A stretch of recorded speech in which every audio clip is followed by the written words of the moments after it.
Olá, meus amigos, boa noite, sejam todos bem-vindos aqui ao Boletim da Noite no seu canal Terça Livre, e hoje nós vamos falar um pouquinho aí sobre as eleições americanas e, além disso, também sobre a nova composição da esquerda brasileira e o que ela nos aguarda. No final, passaremos um pouquinho sobre as questões jurídicas efetivas da polícia no Brasil também. Eu sou Paulo Henrique Araújo e você está aqui no canal Terça Livre.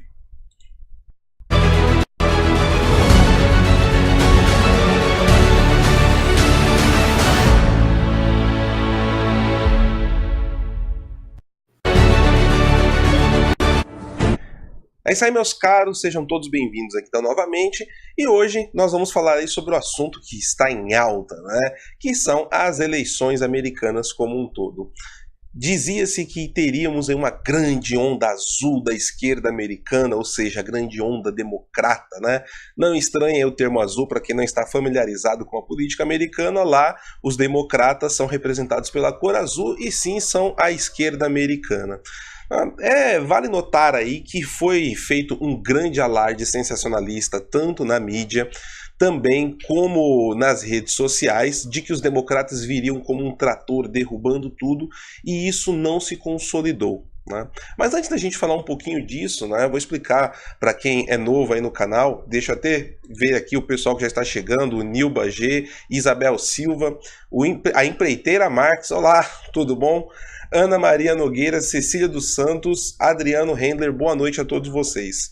Bom, meus caros, então, como eu estava dizendo, nos Estados Unidos, diferente do Brasil, eles possuem aí uma eleição de midterm para alguns cargos do legislativo, para grande parte, né, do Senado, e no legislativo também, aí no caso dos representantes, que seria aqui o nosso equivalente à Câmara Federal.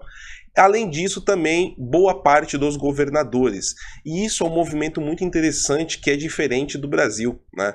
No Brasil, nós temos aí uma eleição única para governador, presidente, deputado estadual, deputado federal e também 2/3 ou 1/3 do Senado a cada 4 anos. Então, isso é um movimento muito bacana, muito interessante que os Estados Unidos têm na sua política eleitoral, porque ela faz com que o legislativo possa ser alterado durante a metade de um mandato, e ao mesmo tempo também que o próprio Congresso ele possa rever suas posições. Isso é algo que não acontece no Brasil, né? E infelizmente isso não acontece justamente por palcos, né, ou palanques eleitorais, como gostam de dizer, algo que felizmente nós conseguimos quebrar nessas eleições agora de 2018 no Brasil, né? Palanque eleitoral, com raras exceções em alguns estados do Nordeste, não garantiu voto para ninguém. Então, tomara que isso seja algo que possa ser revisto em breve no Brasil. Mas voltando aqui à nossa pauta, o primeiro ponto, né, que eu até separei aqui e fiz algumas anotações para conversar com vocês, é justamente, né, essa questão dos democratas terem conseguido adquirir uma maioria dentro do Congresso, nos representantes, que seria aí, como eu disse, os deputados federais. Essa diferença foi extremamente apertada, tá em torno de 50,5% mais ou menos. Então tem 0,5% de diferença do que eles conseguiram nas cadeiras, o que é a gente pode considerar isso uma derrota para os democratas, porque nunca antes, em nenhuma eleição americana, em uma midterm election, né, que são essas eleições de meio termo, como são chamadas, foi descarregado um caminhão tão grande de dinheiro, né? Então foi ali mais de $1 bilhão colocados pelos democratas em seus candidatos. O que isso significa? Porque eu digo, mas eles conseguiram a maioria. Aonde que eles perdem nisso?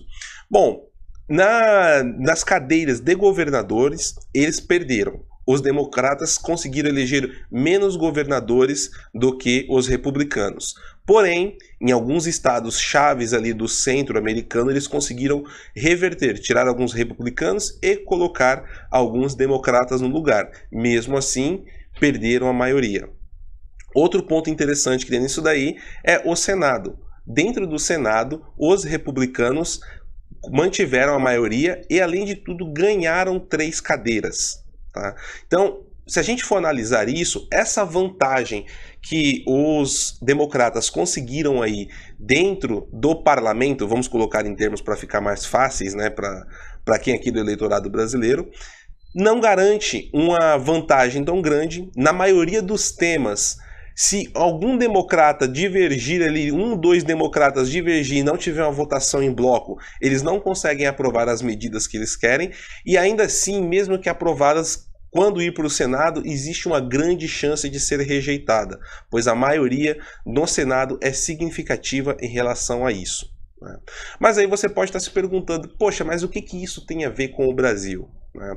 Isso tem a ver que o seguinte: agora o Trump ele vai ter um pouco mais de dificuldade na primeira instância política, vamos chamar dessa forma, de aplicar os seus projetos, e isso pode demorar um pouco mais. E a tendência que agora, nesses 2 últimos anos de governo que ele tem antes das eleições, Donald Trump pise, coloque aí o pé no acelerador dentro da política internacional, E aonde que entra o Brasil?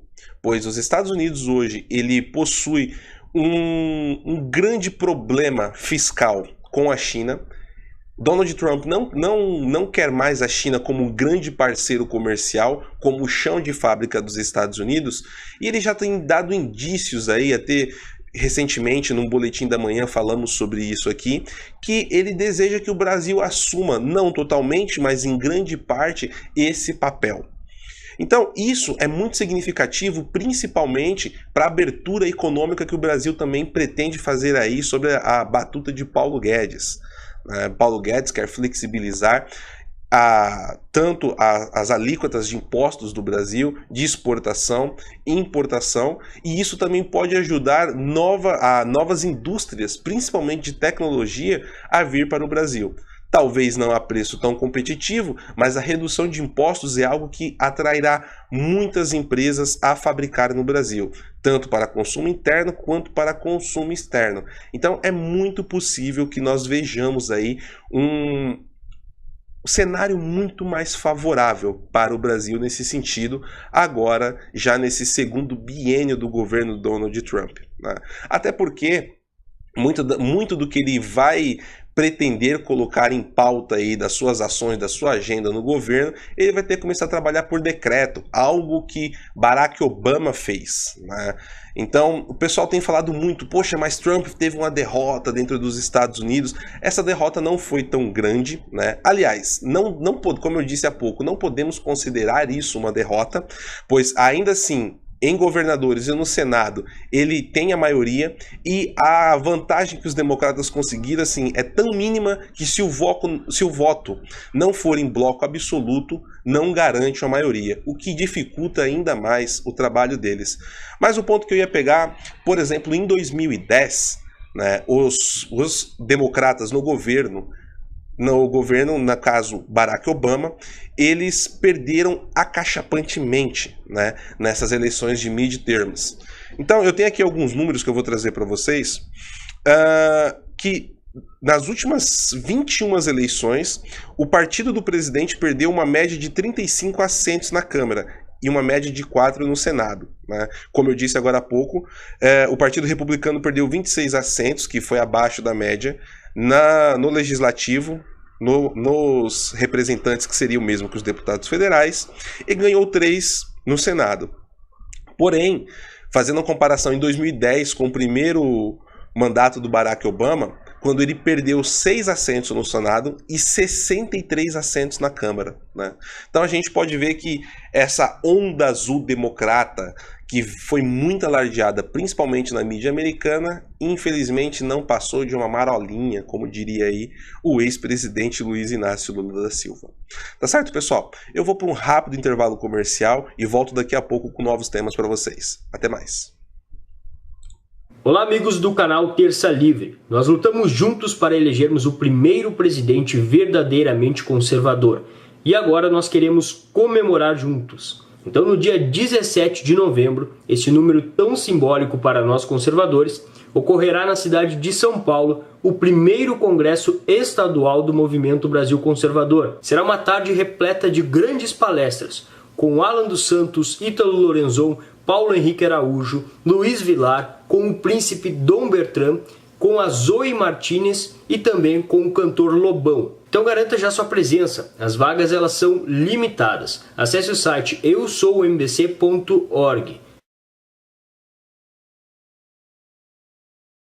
Olá, meu nome é Fernanda Salles. Estou aqui para compartilhar uma ótima notícia com todos vocês. O nosso principal objetivo sempre foi mudar a situação do nosso país através da restauração cultural.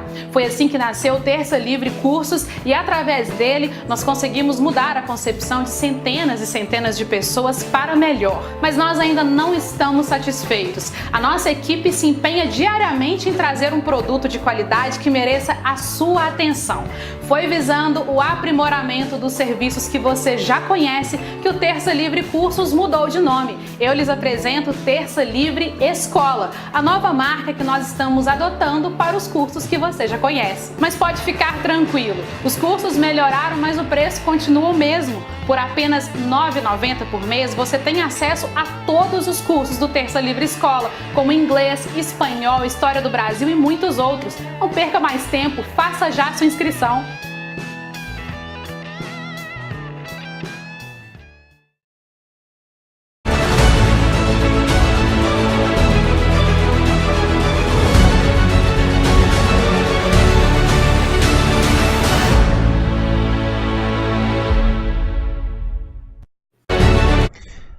É isso aí, meus caros, estamos de volta aqui com o Boletim da Noite no seu canal Terça Livre.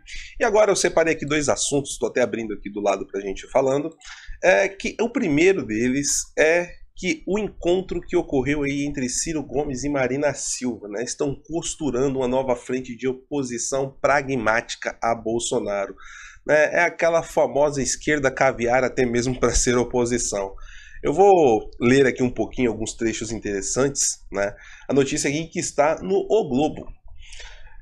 Passado o período de recolhimento após a derrota nas urnas, o presidenciável Ciro Gomes e Marina Silva deram o primeiro passo nesta quarta-feira numa conversa em Brasília para a formação de uma frente de centro-esquerda no Congresso. Aqui é o que eu já quero fazer duas observações muito interessantes, né?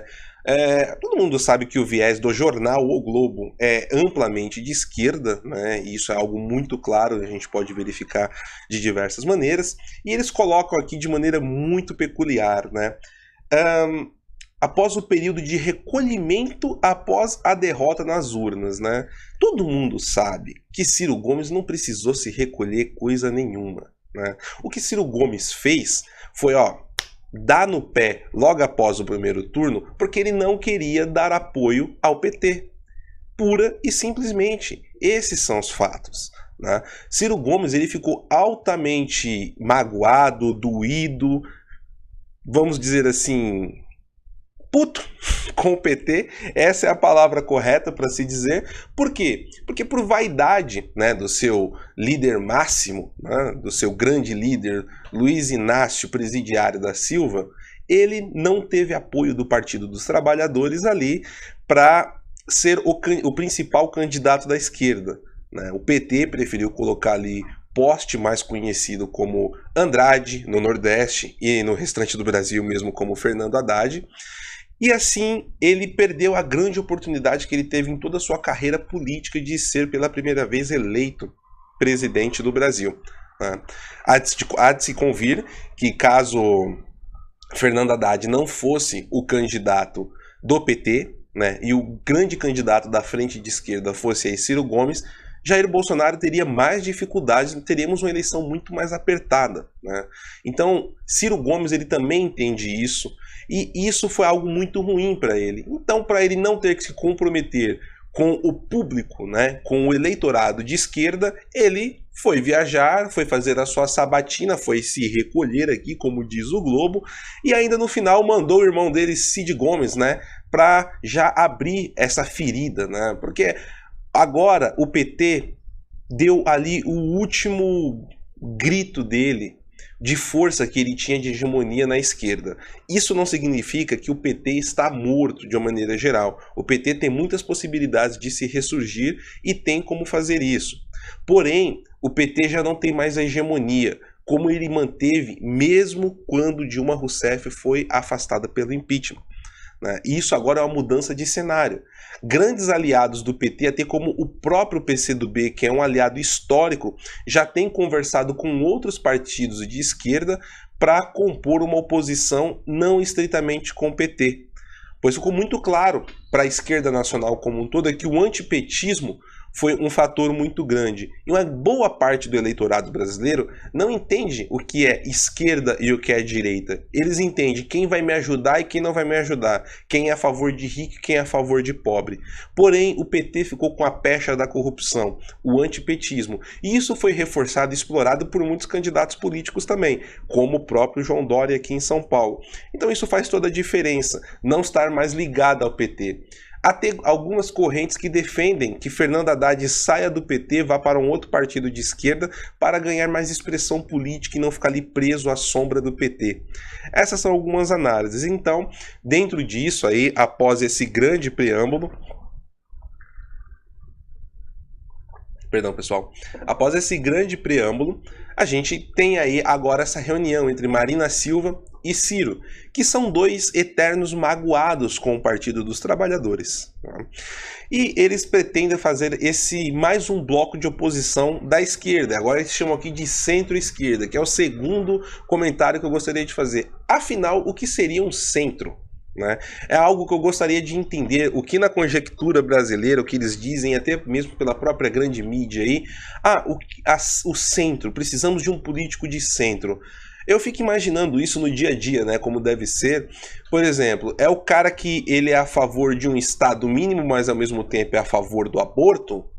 Né? Ou é o cara que vai pensar sempre na economia de forma mais liberal, como acontecia aí nos últimos governos do Brasil, mas na pauta moral, que é o que é mais importante para o brasileiro como um todo, apesar de ele muitas vezes colocar o dinheiro na frente, ele vai seguir toda a agenda da esquerda, né? Então, dessa forma, a gente pode dizer também que a China seria aí um governo de centro, fazendo aqui, claro, uma análise bem chucra e bem bruta para a gente tentar entender esse termo. Mas, voltando aqui à nossa matéria, vamos lá, pessoal. Iniciado pela cúpula pedetista, no caso o PDT de Ciro Gomes, no fim do primeiro turno, o processo de distanciamento do petismo tem o objetivo de abrir caminho à candidatura de Ciro ao Planalto de 2022. Lembrando que Ciro falou que se Bolsonaro ganhar seria desistir da carreira política, né? Mas tá aí, né? Promessa de político.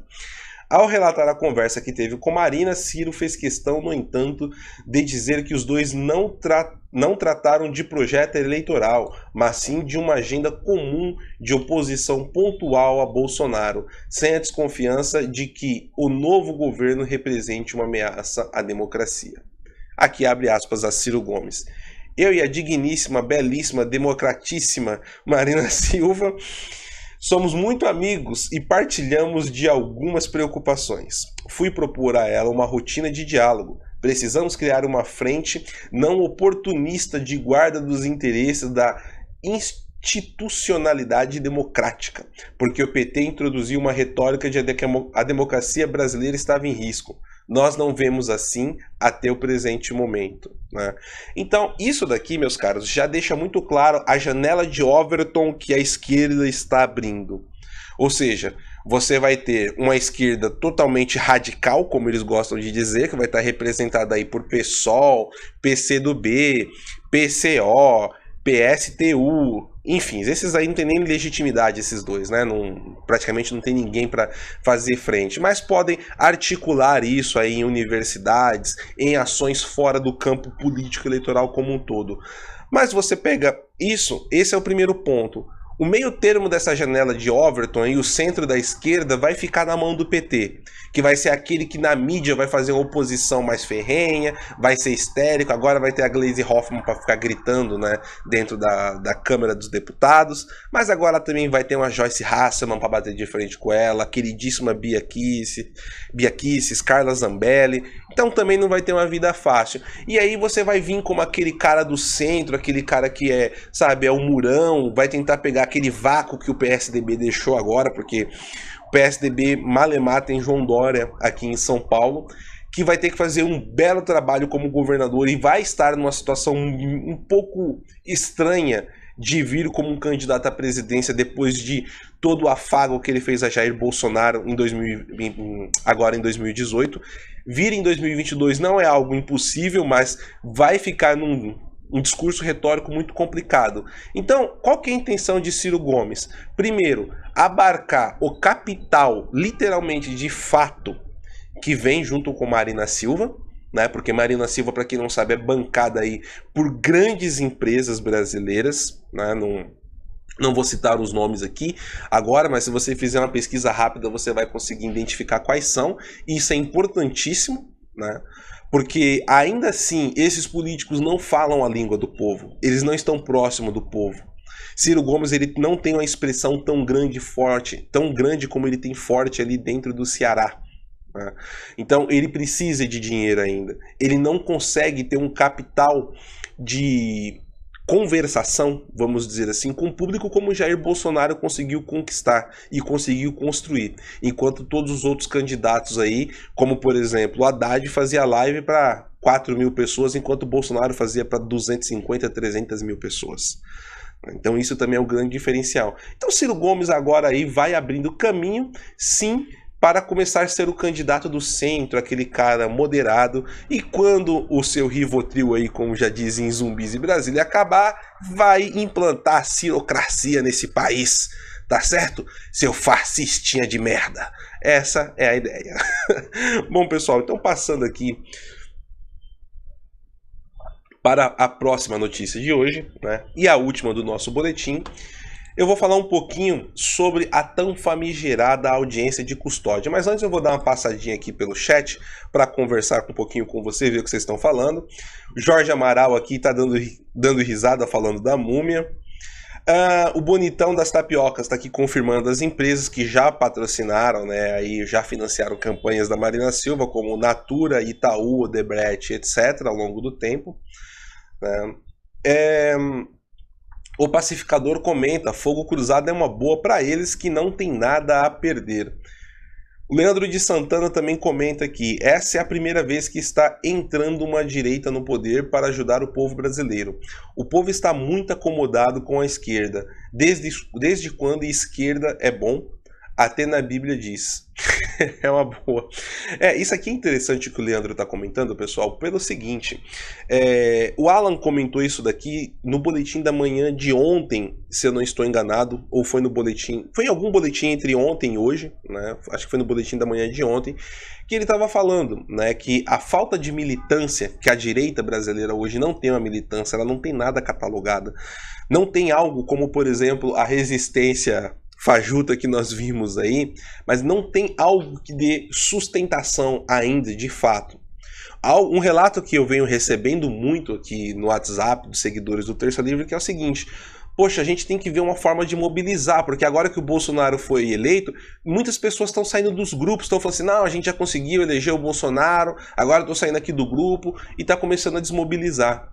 Né? E isso é um erro, isso é um erro crasso, porque o Bolsonaro agora ele vai precisar passar algumas pautas que não são tão amigáveis para a grande mídia, que vão achincalhar, que vão bater forte. Processos como, por exemplo, Donald Trump passa, que eu estava comentando aqui agora há pouco das eleições americanas, e precisa que as pessoas estejam cada vez mais bem informadas. Esse interesse por política do brasileiro não pode ser algo corriqueiro, não pode ser algo que foi ali um período de tempo, precisa ser algo atemporal. Né? E para isso você tem Media Watts aqui como o Terça Livre, que estará engajado em trazer para você fatos realmente como eles são. E não simplesmente porque fulano A é bonitinho e eu acho fulano B feinho. Como foi o caso de críticas que já estamos fazendo alguns quadros do PSL aí que anda fazendo algumas cagadinhas. Né? Mas enfim. Vamos lá, passando aqui então para o nosso próximo tópico. Eu vou falar um pouquinho aqui da senadora Selma Arruda, que é do PSL e foi eleita senadora. Ela é uma ex-juíza, né, pelo Mato Grosso do Sul aí, e ela afirmou durante a entrevista na data de ontem que as audiências de custódias transmitem sensação de impunidade para os bandidos e que, portanto, devem ser extintas. Né? Antes de eu pegar aqui algumas falas da agora senadora Selma Arruda, para quem não entende o que é a audiência de custódia, do que trata-se isso? Quando um marginal é preso em flagrante, ele é levado para a delegacia, fica preso ali naquela prisão provisória, que nós comumente chamamos aqui no Brasil de chilindró, e no chilindró ele vai para uma audiência de custódia com o juiz, e aí o juiz vai perguntar, olha, como é que foi a sua abordagem? Você sofreu algum tipo de coação? Você apanhou? Você foi torturado? E aí, meu amigo, nessa hora é a hora que o preso começa a falar o que quer, vai começar a se fazer de vítima, vai falar que o policial deu pisão no pé dele, ele estava descalço, sabe? E assim, daí para pior, né? E o pior de tudo isso é o quê? Que muitos policiais correm o risco de sair de uma audiência de custódia com a investigação aberta contra a sua conduta. Ou seja, ele coloca a vida dele em risco, prende o criminoso, o marginal. Esse pode falar o que quiser na frente do juiz, nessa audiência de custódia, e dependendo do viés ideológico aí que esse juiz tenha, né, vai que ele é alinhado aí como, por exemplo, o senhor Fernando Haddad, que queria desencarceramento para delitos leves. O que pode acontecer com esse policial? Mas eu vou pegar aqui alguns trechos que eu separei que eu achei interessante. Essa notícia você encontra no nosso portal terçalivre.com.br. Estamos fazendo algumas alterações aí nele. Tá ficando bem legal, tá bem mais fácil agora de você encontrar aí as notícias. Se você ainda não conhece e quer ficar bem informado diariamente, tercalivre.com.br. Essa notícia de agora está lá. E aqui um destaque, né, alguns destaques que a senadora Selma Arruda, que assume aí a partir do começo do ano, nos trouxe. Quando eu fazia audiência de custódia, por exemplo, via que o recado que eles recebiam ali era de que cometeram um crime e em 24 horas estarão soltos. E na cabeça dele, a cadeia está paga. Um assalto dá um dia de cadeia. O recado que passa é o pior. Isso aqui é algo que eu acho muito interessante, porque se você for pegar a questão da audiência de custódia, é uma coisa linda, né? Não, você está criando mecanismos dentro da justiça que os direitos humanos sejam respeitados, né? Porque um policial pode ser truculento e aquele jovem que só estava ali fumando um baseadinho na esquina tomou um monte de porrada, e isso está errado, porque isso de audiência de custódia passou, né? Foi imposto no Estado brasileiro com esse tipo de argumento. Mas isso daqui é a ação humana de como a coisa está sendo manipulada, esse comentário que a juíza trouxe. Isso daqui é um fato muito interessante. Abre aspas novamente aqui para agora ex-juiz e senadora Selma. Se você for um teórico, um estudioso de direito, entende que aquilo é normal, que tem que ter progressão, audiência de custódia, garantir que o Estado não torture o preso e blá blá blá. Isso é uma visão jurista, que é como eu acabei de dizer. Mas o recado que você passa para que a pessoa comete o crime é que é o problema. Fecha aspas. Um outro comentário aqui dela foi: no meu último dia de plantão antes de aposentar, um preso chegou e me disse: doutora, não dá para deixar o meu colega de trás vir primeiro? Eu questionei o porquê e ele me disse que a pessoa tinha uma festa para ir daqui a pouco. Aí, você sabe onde eu o mandei fazer a festa dele? Ele tinha tanta certeza que ia sair que pediu para passar na frente. Olha o nível do escárnio que está a justiça brasileira. E isso daqui não é uma culpa dos juízes, não é uma culpa do judiciário de primeira instância como um todo, né? Vale ressaltar aí que o Ministério Público, a Operação Lava Jato, Sérgio Moro, TRF4, por exemplo, estava prendendo a rodo. O pessoal rapidinho falava com Gilmar Mendes, chegava qualquer tipo de coisa a Gilmar Mendes e ele também soltava à vontade, né?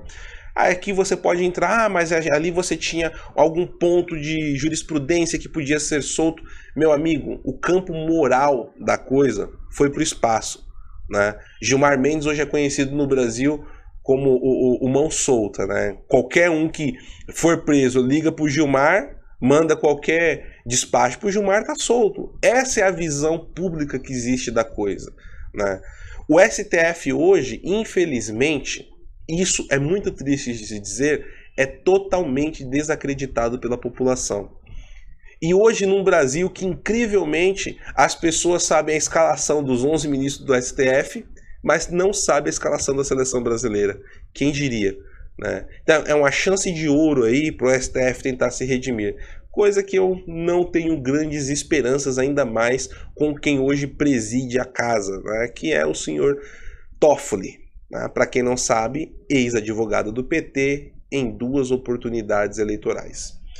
Mais alguns comentários aqui da senadora Selma, ela fala: hoje no Brasil o crime compensa. A gente precisa acabar com esse sentimento de impunidade, que traduz essa questão do crime compensar. Então você condena um sujeito a 6 anos de prisão e ele cumpre 1 ano e ainda semiaberto. O semiaberto não existe, é uma coisa fantasiosa. O Brasil é um país de fantasia e a gente precisa acabar com isso. Outro comentário dela: a audiência de custódia tem que acabar, o Conselho Nacional de Justiça tem que acabar. O Conselho Nacional de Justiça e o CNMP, que seria o Conselho Nacional do Ministério Público, são órgãos estranhos ao próprio órgão. Não é do Executivo, não é do Legislativo, não é do Judiciário. E estão cheios de gente infiltrada lá, agindo politicamente para amordaçar o juiz ou promotor e não deixar a punição acontecer. E aqui ela traz um comentário muito interessante, que ela fala sobre as mordaças que os juízes sofrem por conta disso. O juiz não tem o direito de falar sobre o processo que está presidindo. Não é o que você vai falar. Vocês sabem como eu era assediada pela imprensa quando estava no judiciário por conta da pauta da vara. E às vezes você precisa dar esse feedback para a sociedade. Não tem que dar uma resposta para a sociedade sobre aquilo que está fazendo. A quem interessa esconder da sociedade? Para poder, claro, dar o jeitinho brasileiro e as coisas acontecerem sem ninguém ficar sabendo, completou aqui a agora eleita senadora Selma Arruda. Então, meus caros, isso é o que vem pela frente no Brasil, né? A esquerdalha vai ter muito problema. Porque o que eles chamam hoje de bancada da bala, por exemplo, que não tinha um único senador, hoje já conta com 14. Né? Isso sem contar aí a bancada extremamente conservadora, a bancada ultra robótica, né, conservadora que foi eleita. Então, meus caros, o Brasil vai passar por ventos muito interessantes na economia, com Moro como ministro da Justiça, no Senado e no Congresso Nacional como um todo, aí já abarcando a Câmara dos Deputados. É o que se espera do Brasil, mas não podemos dormir no ponto. Isso não é festa, isso não acabou. Pode ter certeza que nesse exato momento a esquerda está tomando um belo de um banho, ficando bem limpinha, armando uma janela de Overton, como eu comentei agora há pouco aí, com Ciro Gomes e Marina Silva, e eles vão voltar. E vão voltar travestido de conservadores. Pode ter certeza disso. Bom, pessoal, é isso. Eu vou dar uma última passada aqui pelo chat. Quero agradecer as mais de 1000 pessoas que estão ao vivo aqui agora, aguentando este que vos fala. Rodrigo 1193, ele comenta aqui: o STF tem que entender que está a serviço da sociedade e não o contrário. E isso é uma máxima tão simples, mas que a gente precisa explicar que a grama é verde. Souza comenta: Brasília fica longe dos brasileiros. Isso daqui é proposital, né? Qualquer dia eu vou fazer um vídeo curto aqui para soltar no canal, prometo, é um assunto que eu tenho muito interesse, né? Brasília ela foi pensada até na parte arquitetônica dela para ser distante do povo, para você ter dificuldade de ter de fazer uma derrubada de um governo. Ou vocês acham que em 2015, por exemplo, se a sede do governo ainda fosse no Rio de Janeiro, Dilma Rousseff já não tinha sido arrancada e jogada dentro da Baía de Guanabara? Coisa simples, né? Isso já teria acontecido. O Juan Barreto, o Juan tá comentando aqui com outra pessoa. O Fernando Silva também tá comentando com outra pessoa. Bom, pessoal, então é isso. Eu quero agradecer a todos vocês. Nós não tivemos nenhum superchat aqui, então estou dando uma olhada aqui para os nossos moderadores não baterem em nós, como nós sempre esquecemos. Quero agradecer a todos vocês, agradecer aqui ao Juan Barreto, que está aqui na moderação hoje também. O Israel Vieira também está por aqui. Muito obrigado, meus caros. E agradeço a todos os outros que talvez eu não tenha visto aqui moderando hoje essa transmissão. Eu sou Paulo Henrique Araújo, você está no canal Terça Livre. Caso você ainda não nos conheça, deixe o seu like, inscreva-se no canal e não perca nenhuma informação relevante. Até a próxima, pessoal.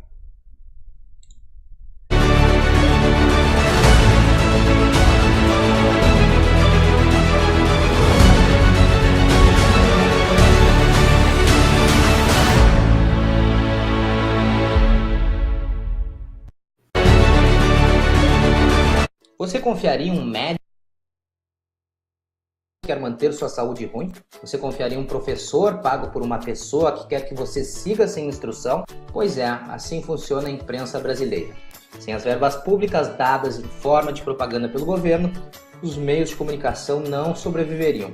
Se alguma informação que desagrada os donos do poder é divulgada, os canais são ameaçados com a retirada do patrocínio ou até mesmo a perda de sua concessão. Para quebrar este ciclo, é importante que você faça como faz com seu médico ou professor.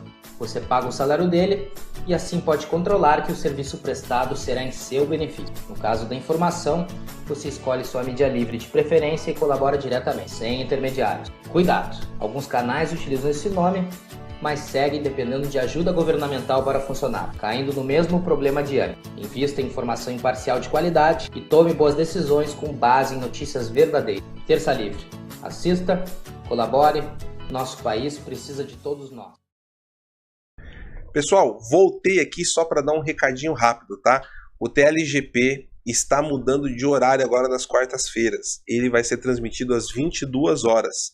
Tá ok? Não tenho certeza se ele já vai mudar a partir de hoje, mas pelo que eu conversei com o Rodolfo Loreto, sim. Então, caso o TLGP não comece agora às 8 horas da noite, fiquem tranquilos que às 10 da noite ele estará no ar, tá bom? Até a próxima.